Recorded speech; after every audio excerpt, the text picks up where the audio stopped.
আবিৰৰ ৰঙেৰে মত্ত ৰাজ্যবাসী হোলীক লৈ ব্যাপক উৎসাহ উদ্দীপনা।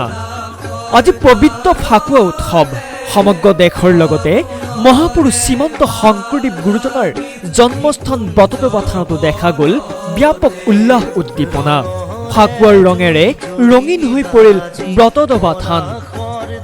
বৃহস্পতিবাৰে দ্বিতীয় দিনাও লাখ লাখ ভক্তৰ সমাগমেৰে উদুলি মুদুলি হ'ল ফাকুৱা মহোৎসৱটি। হয়, ফাকুৱা মানেই যেন ৰং আনন্দৰ সমাহাৰ। ফাকুৱা আহিলেই ৰঙা নীলা ৰঙেৰে জীপাল হয় সমগ্ৰ ৰাজ্য। সমগ্ৰ ৰাজ্যৰ লগতে গুৰুজনাৰ জন্মস্থান বটদ্ৰৱাতো বুধবাৰৰ পৰা 5 দিনীয়া বৰ্ণাঢ্য কাৰ্যসূচীৰে আৰম্ভ হৈছে শ্ৰী শ্ৰী কৃষ্ণৰ দৌল যাত্ৰা মহোৎসৱ। বৃহস্পতিবাৰৰ বিশেষ কাৰ্যসূচী আছিল গোসাঁইৰ মূৰত ফাকু দিয়া উৎসৱ।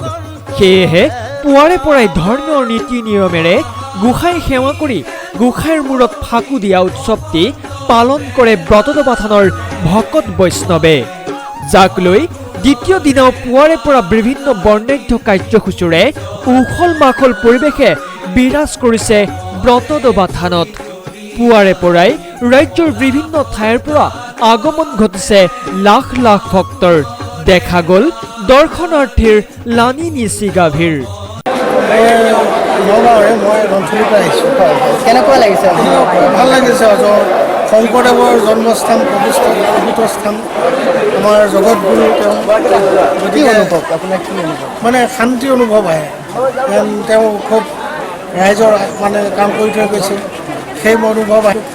তেখেতে মানে আগবঢ়াই থৈ গৈছে আৰু সেই অনুপাতে সেই ভক্তসকল আইসকল মানে সকলো অসমীয়া, সকলো হিন্দু ধৰ্মৰ মানুহ আহি ইয়াত একত্ৰিত হৈ পেলাই নাম প্ৰসংগ কৰি ইয়াতে মানে আনন্দ কৰিছে।